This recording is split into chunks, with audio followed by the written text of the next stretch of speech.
Hello, everyone. This is CrimsonCure, welcoming you to the Crimson Tower, a place where we keep a feminine foot on the neck of the gynocracy, feminism, and black male misandry. So go ahead, pull up a chair, stay a while, and listen.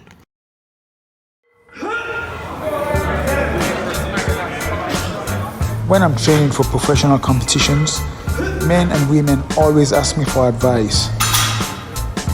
To women, I say push yourself harder than you ever have before and go beyond your comfort zone. Focus on your goals. Men, if I am willing to push myself to become Mr. Olympia in 2022, then I only have one thing to say to you. Bring your A game. Here we go again.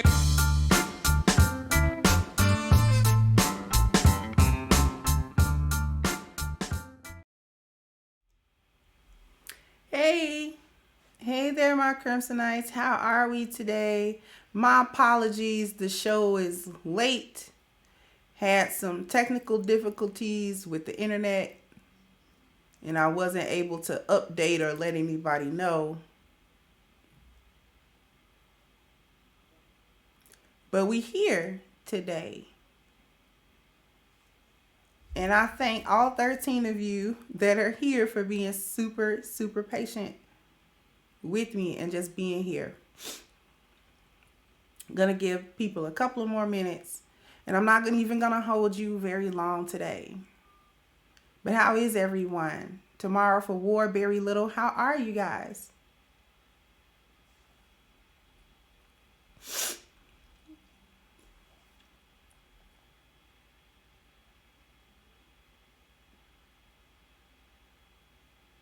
Just going to let people come in a little bit.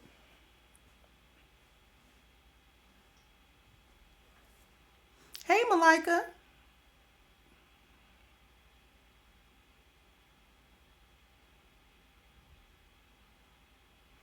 I've been really tight with my intermittent fasting, and Ramadan is coming up in probably 2 weeks. So I'm going to have to really fast then. Because the intermittent fasting that I do is not a dry fast, because I'll drink water during the fasting time. But in Ramadan, you can't drink water. The Ramadan fast is a dry one, completely. No water, no snacks, no nothing. You can't consume anything during the fasting hours. So hopefully I'll be able to lose a tremendous amount of weight during Ramadan, because of course, whenever I do break the fast, it's not going to be with anything that I can't really have. It forces you to do one meal a day. Unless you're just going to be real greedy in Ramadan and just eat all night. Which you end up not being able to do. If you're fasting properly, you end up not being able to eat more. Maybe that first week you can eat normally, and then by week 2, you're not eating even whatever you were eating before. You're not eating it anymore, because it's like your stomach just shrinks. You just don't need that much food. You're full faster. We didn't realize it, but the Most High was trying to break that insulin resistance we had.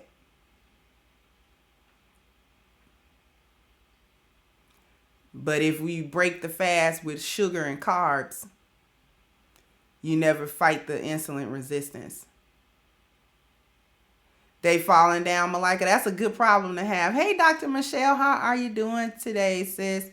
That's a good problem to have, Malika. Hey, UFO. I had to rebuy a bunch of stuff, Malika, just because the old stuff was just too big.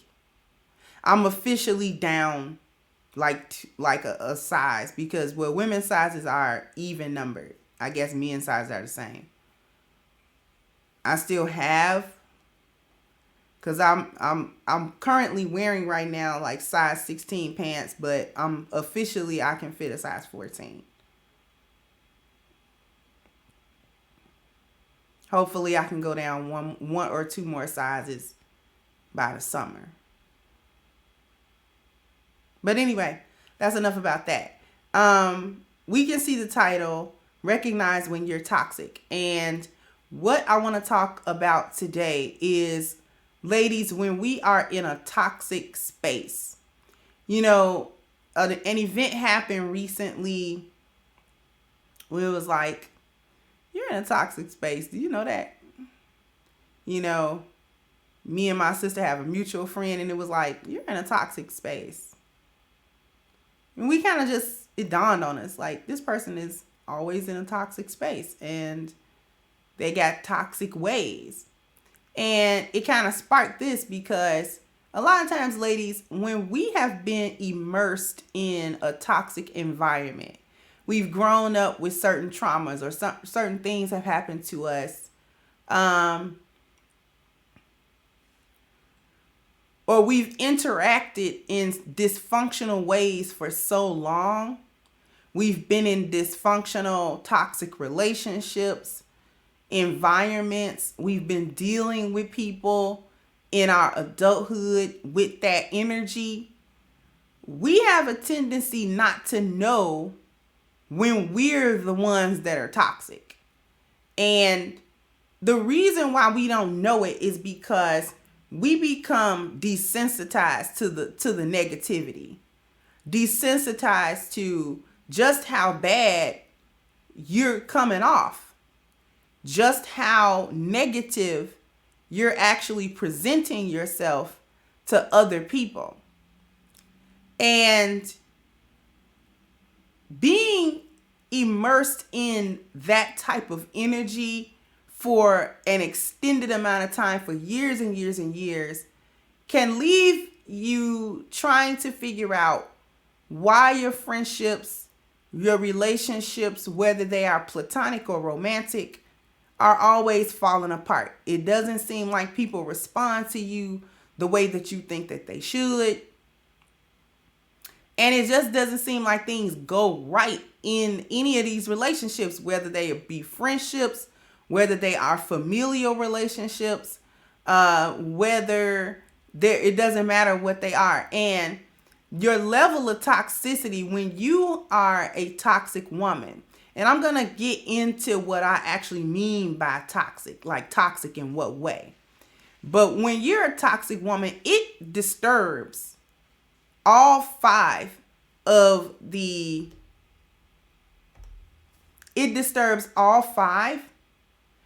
first internal 5 of the 10 life values.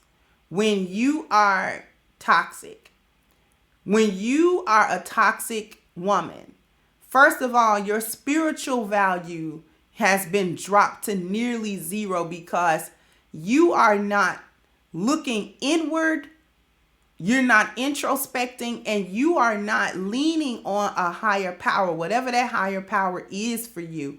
You are not leaning on it and looking towards it to help you self-reflect and to help you heal and to help you become clearer in your vision when it comes to yourself and when it comes to looking around at your life and how you're carrying yourself. Okay? It's affecting your health. A whole lot of negative energy can usually have a physical result, or it can have a physical effect on our health. High stress, high negativity, you find a lot of people that exist in that type of energy are always sick. It's always something wrong. It's always, they got a pain here, or they got a situation there where something's going on. If they happen to get pregnant, they are miscarrying children, all sorts of things because of the energy that they are carrying. That negative energy can and will have a physical effect, negative on the body. Not to mention your emotional state, ladies, when we're the toxic ones. And our mental health are all affected when we're the ones that are running around toxic.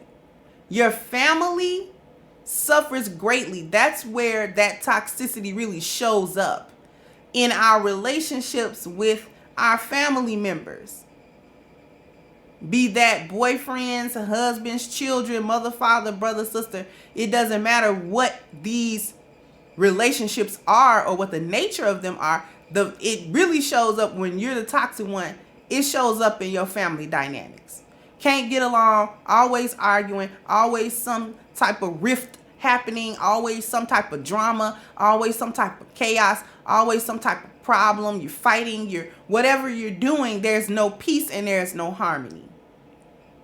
It affects your appearance value because when you have that toxic energy and you interact with people that have not existed in that energy, it is extremely apparent that you are toxic and that you are actually functioning in a dysfunctional way, in a way that other people aren't, and they see it as weird. So your appearance value can actually suffer because that's your reputation, that's your image. That's how people are going to perceive you, and they're going to perceive that dysfunction and that negativity first, over and above whatever it is you're trying to show someone who doesn't know you and doesn't interact with you in that way.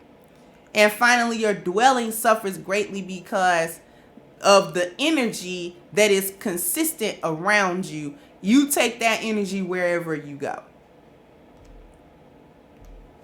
Okay? So all of these things are greatly affected by negative energy and toxic energy.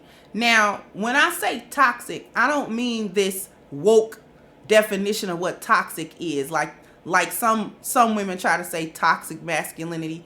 I'm not even talking about that. I'm talking about when you as a woman have gone through things in your life that you have not faced, you have not dealt with, you have not conquered, and you are not necessarily on the road to healing from it. Whatever dysfunction that you have, it shows up in 3D to everyone else.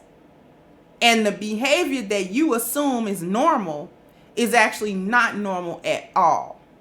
And it causes other people to have a certain reaction and a certain experience of you. And it may leave you confused as to why they're having this experience, why everybody react to me this way. I'm not this type of person. So why do people react to me this kind of way? I'm not a bad person. I'm not, I try to do this for people and that for people, not realizing that you carry a toxic energy with you that rubs off on other people. And when people pull back away from you, or they disengage with you, or they change how they engage with you, then sometimes it's like, oh, well, people are acting funny. Well, it's not people. It's you, beloved.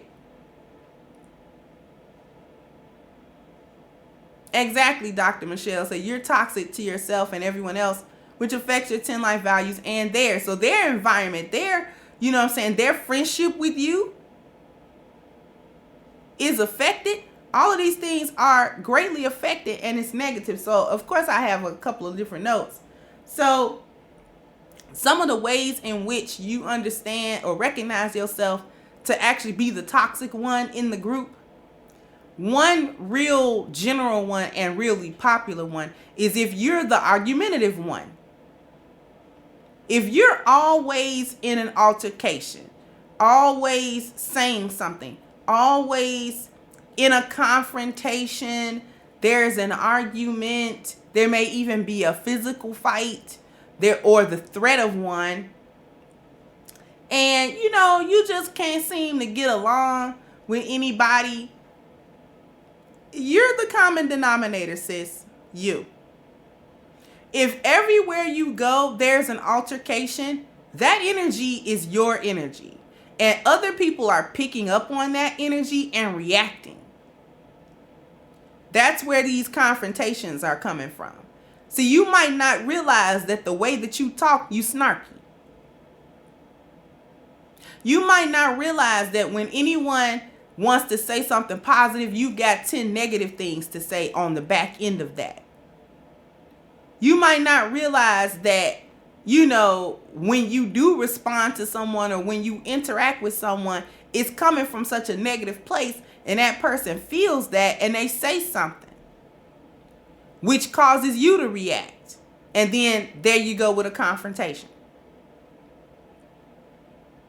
Because you, quote unquote, don't understand why this person is angry or why they said something to you, when all you did was, or all you said was, and you don't see any problem with how you're interacting.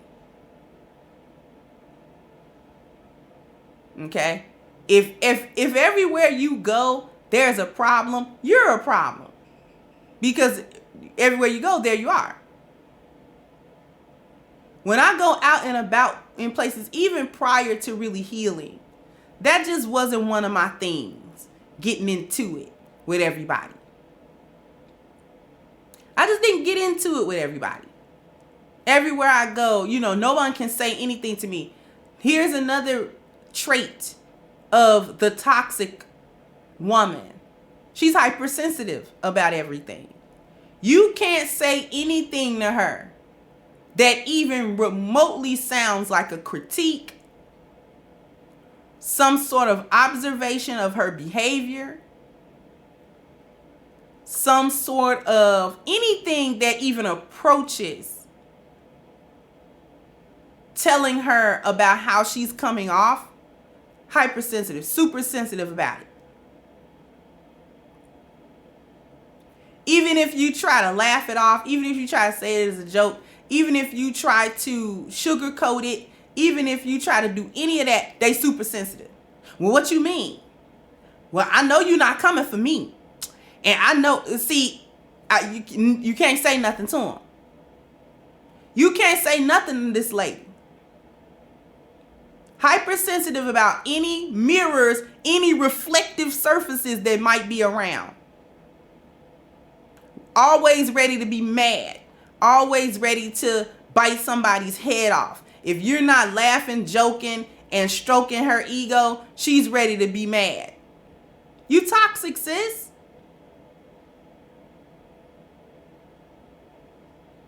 Nobody wants to put up with that. No one wants to be around somebody and I gotta tiptoe around different stuff because you're gonna fly off the handle. If your friends and the people that you're around and the circle that you're in, gotta walk on eggshells with you, you're toxic. Because if I'm really your friend, I should not have to walk on eggshells.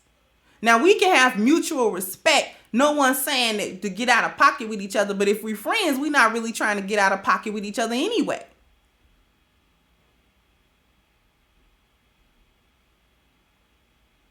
Right? We trying to be friends. But as friends, if we're really true friends, then I need to be able to pull your coattail and you pull mine. And we don't have to be angry at each other about it. You may not like what's necessarily being said, but that shouldn't end up in this huge blow up or people are afraid to tell you about anything concerning yourself or your behavior or some action that you did or something that you said, because they know if they approach you or say anything, it's their turn. They're going to get their head chopped off. So I can't say nothing to her because she's going to argue. I can't have in-depth conversations with her about things that might be sensitive topics or, it might not be completely pleasant topics or whatever, because she's going to bite my head off. You're toxic. If you're the one that everybody else is wary of, leery of, you're the toxic one in the group. And see, sometimes, ladies, we think it's cute to be that person. No, nobody mess with me. Everybody know better. No, everybody is pulling back from you because you're a Tasmanian devil. That's why. And don't nobody want to hear your mouth. It's not even fear of you. It's just like nobody really wants to unlock that energy because then we have to deal with it. And here's the truth about it. If you're that person in the group, but you have not addressed your own issues, You're a coward. If you're the woman in the group, whether it's a group of friends, your family, whatever, wherever you go, and you're the one that everybody tiptoes around because they know they can't say anything to you, and you think it's cute that people are so-called scared of you, but you have not addressed the issues that are causing you to act this way, you are a coward. And a coward dies 1,000 deaths. Why am I saying you a coward? Because you ready to have a confrontation with external people, but you're not ready to have a confrontation with yourself. You're not ready to look in the mirror and say, let me see what's going on with me. Let me see what's happening with me.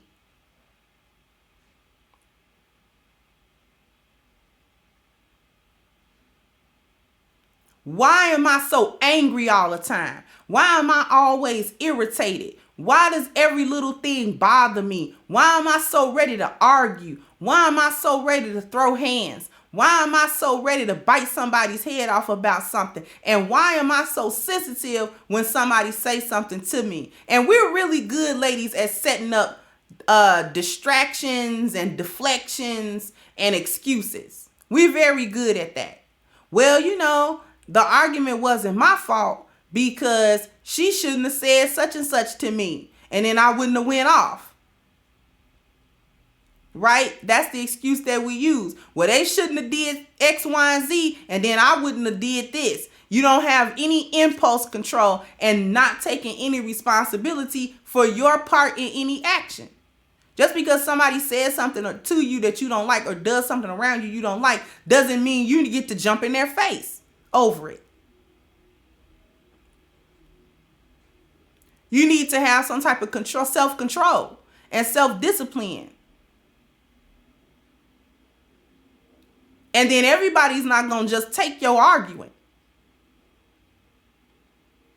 This is where the confrontations come from, because people are not just going to sit idly by and be potentially verbally abused by you.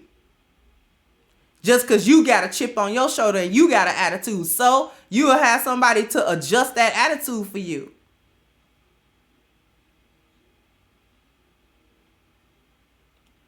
Because I guarantee you're not the baddest person walking this earth. All the bad people I know is either in jail or 6 feet under. So you need to take a ticket and wait your turn, since you bad.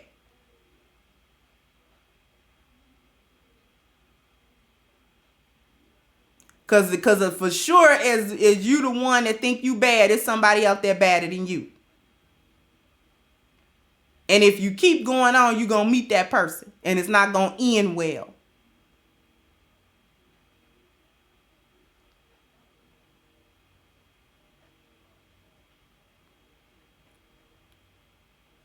No one needs to try to walk on eggshells around you. Especially people that don't know you or love you or care about you.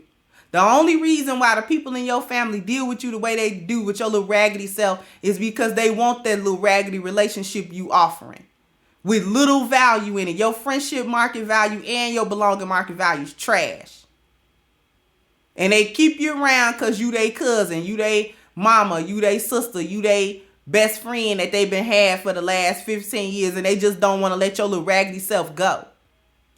But don't mistake that for them liking your behavior or wanting to be always in some type of entanglement, emotional entanglement with you. Thank you, Dr. Michelle, for supporting your great work. Thank you so much. I really appreciate that.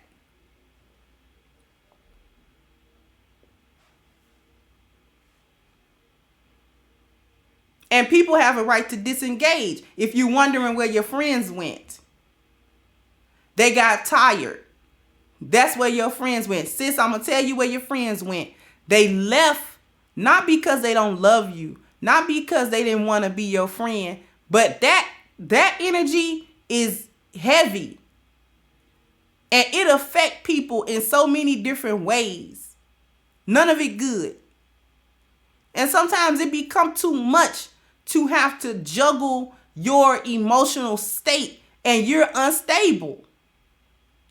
It's like always walking around with a vial full of, you know what I'm saying, an explosive. You never know what's going to rattle it and make it blow up, but you got to always hold it. No, that's nerve-wracking. That's stressful. That's where they went. They went somewhere to de-stress. And this is why you getting treated with a long handle spoon. They not acting funny. They not answering that text message because all your text messages is negative. They trying to have a good day and they can't even say that to you. That, oh man, you know what I'm saying, this happened, and that happened, and I had a really good day. Like, it's been really good lately. Oh well, you know, it's been good for you, but it ain't been so good for me. Such and such been going on. This been happening, that been happening. You know, you jump dead into your little sob story. And don't nobody want to hear that all the time. It's not that they didn't like you. They didn't like that energy that you was carrying, though. And anytime they might have tried to steer the conversation or steer you away from that type of energy, you wouldn't let it go.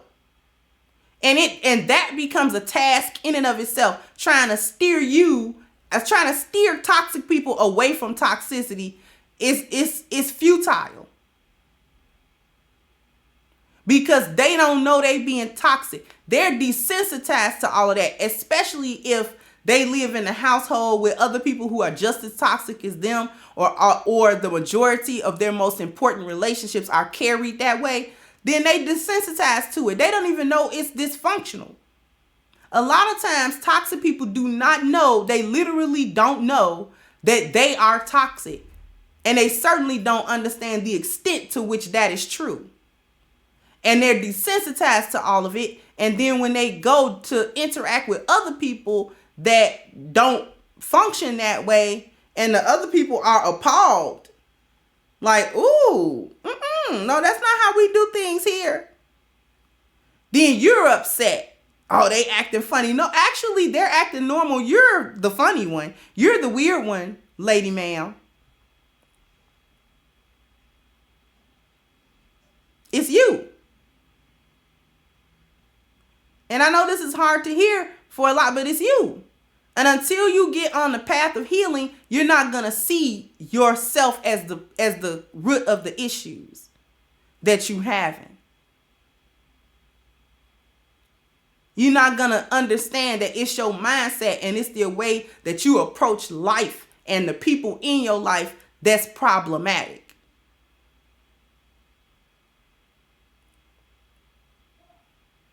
See what I'm saying? Another one of the notes that I have is that only your feelings and only your issues matter. This is another way that you can know that you're the toxic one. If you're always consumed with your own issues, your own problems, and you sort of exist in this woe is me, and no one's having it harder than me, and no one's, life is as hard as mine, and only my situation really should matter, and everybody needs to cater to my emotional state because I'm in such a hard time, and you're toxic. Because what that does is that comes off as a consistent pity party. That's nerve-wracking. I'm trying to help you see how other people see this. You don't see it that way. You might even think you just expressing what's going on with you, but at the same time, don't nobody want to hear that every time they talk to you. So if I talk to you every day or I talk to you a few times a week, I don't want to hear this sob story every day. Talk to me about something else. Especially if you're the type of person that when people give you advice, you have all these different things to say about how you can't take that advice. How it's impossible for you to, really resolve these issues. I don't like people like that personally. That have a ton of issues. They ready to lay the issues at your feet. And then when you start coming up with solutions and saying, okay, well, maybe you should try this. Maybe you should do that. Maybe this should happen. Maybe, you know what I'm saying? Putting all of these different things in your, you know what I'm saying, view, to have you think about how you can go about resolving your issue. And no matter how many solutions are presented to you, you got a perfect excuse as to why you can't implement none of them. You toxic.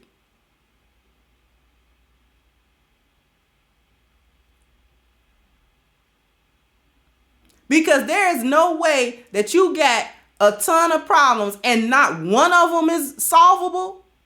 Not even one. You got 99 problems and all of them are impossible. All of them are quantum physics. Come on. All right? Come on. You got to knock it off. Knock it off. Okay? Because for all your issues, most of which are self-inflicted, mind you, many problems of toxic people are self-inflicted wounds. Let's be clear. But even for the ones that aren't self-inflicted wounds, let's say you got a few legit issues mixed in the bag. You mean to tell me nobody ever in the world has had this issue and resolved it, and we can't put our heads together to say, okay, let's tackle just this issue right here, just this little one. Like, for instance, you will have somebody, but you know what I'm saying, I can't get along at work, and this one's always talking about me, and this one always talking behind my back, and you know what I'm saying, all this stuff is going on. You know, one solution to that problem is keeping your mouth shut when you at work. Stop trying to interact with your coworkers on a personal level and interact with them on a coworker level, on a professional level. And then that should eliminate a lot of little personal, you know, back and forth, all in the background, you know what I'm saying, people saying this and that to you, right? And then they'll find a reason why that's not possible. You know what? Well, you like the drama.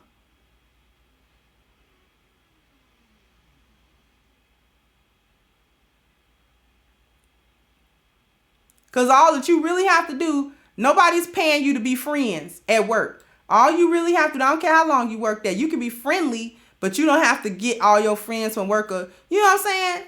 All you got to do is go to work, go in, do your job, be pleasant, and come out. And you don't know how to do that.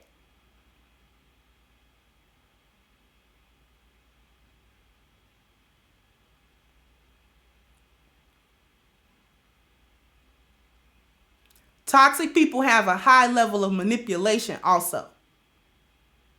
They like to manipulate people and situations for empathy and sympathy.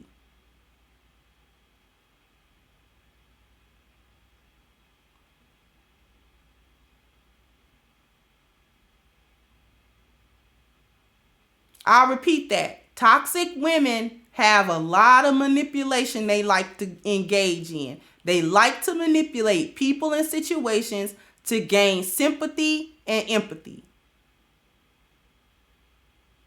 Because they're not trying to have solutions. Thank you, Malika. Said toxic people are doomed to have normal relationships because their negative energy, attitude, and selfishness destroys any positive human connection. It does. It really does. And thank you so much.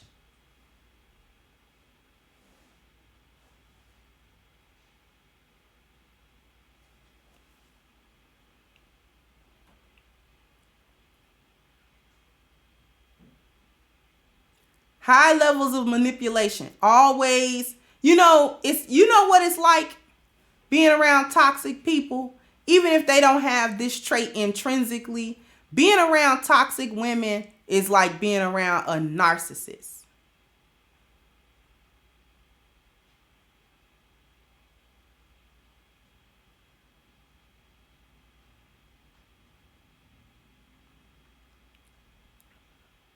Okay?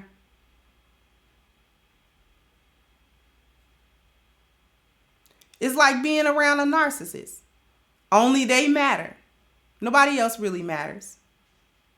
When women are toxic, that's like a high level of narcissism. Even if that woman isn't necessarily a narcissist, like if you take her out of that negative energy or whatever past traumas or whatever she's dealing with, If you take her out of that, she actually is a good person. But while you're in that toxic energy, you low-key a narcissist.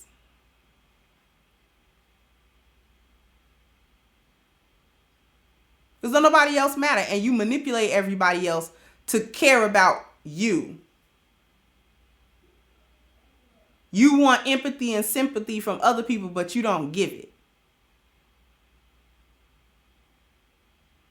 Because you feel like all of the sympathy and all of that is owed to you. Because your life is so hard and it's so troubling.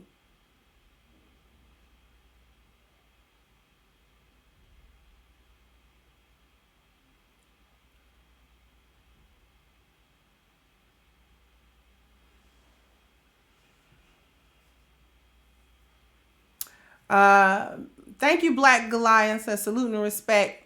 Salute to you as well. Big Dog Monster says, help me find a wife. I'm a young black man with no kids or criminal. I have my own everything. I don't have a matchmaking service, but if you stick around, you'll know how to vet a woman properly. Somebody do me a favor and post the Valuable Woman playlist for Big Dog and let him go through some of those videos, which might be helpful to allow him to have a system whereby he can properly vet a future wife.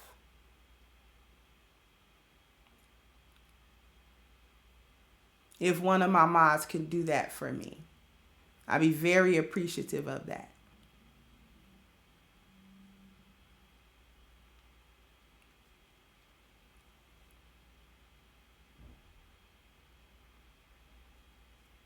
So ladies, we have to start understanding when we're the toxic one in all of our relationships. Thank you, Ruminant. When we're the toxic one in all of our relationships. The relationships don't go anywhere because of us. When we want to be toxic.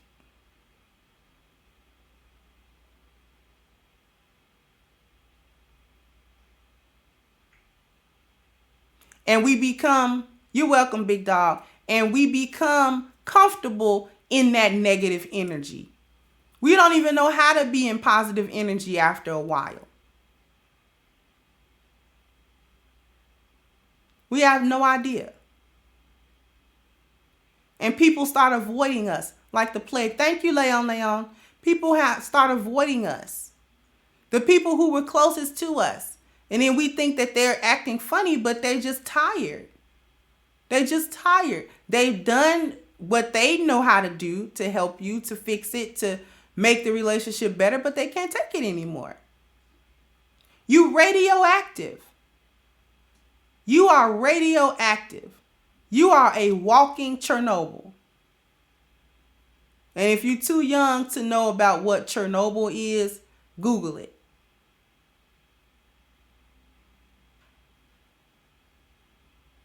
You are radioactive. Nuclear fallout is toxic waste that is extremely harmful to its environment. Chernobyl still can't be inhabited by people. And Chernobyl happened probably almost 40 years ago.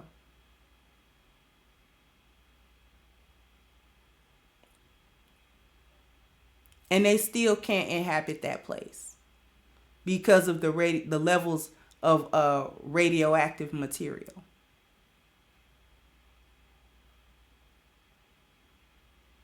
People can't inhabit around you. They can't grow because you refuse, or you can't see it. You're not in a place of healing yet. Hopefully you get there. Hopefully you recognize you're the toxic one and you need help.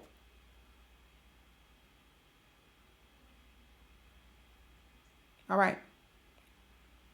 So with that being said, I'm going to start wrapping this up, but I want everyone to sound off in the comments. Are you the toxic person, or do you know the toxic woman in your life, and how has that affected you? And if you've discovered that you're the toxic woman, how has that affected you? That knowledge or coming to that understanding.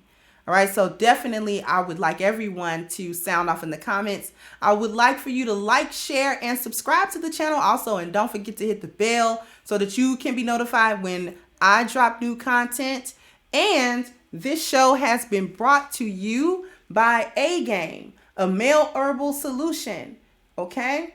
And in order to get your package of A-Game, you should go into the description box and click the link for A-Game at agameherbal.com, and you can get a 10% discount off of your next purchase using the code Kendra10, that's KENDRA, the number 10 at checkout. And I want to thank everyone for coming through. I want to thank everyone for contributing and for spending a little time with me. I'm going to wrap this up, and I'll catch you guys on the next one.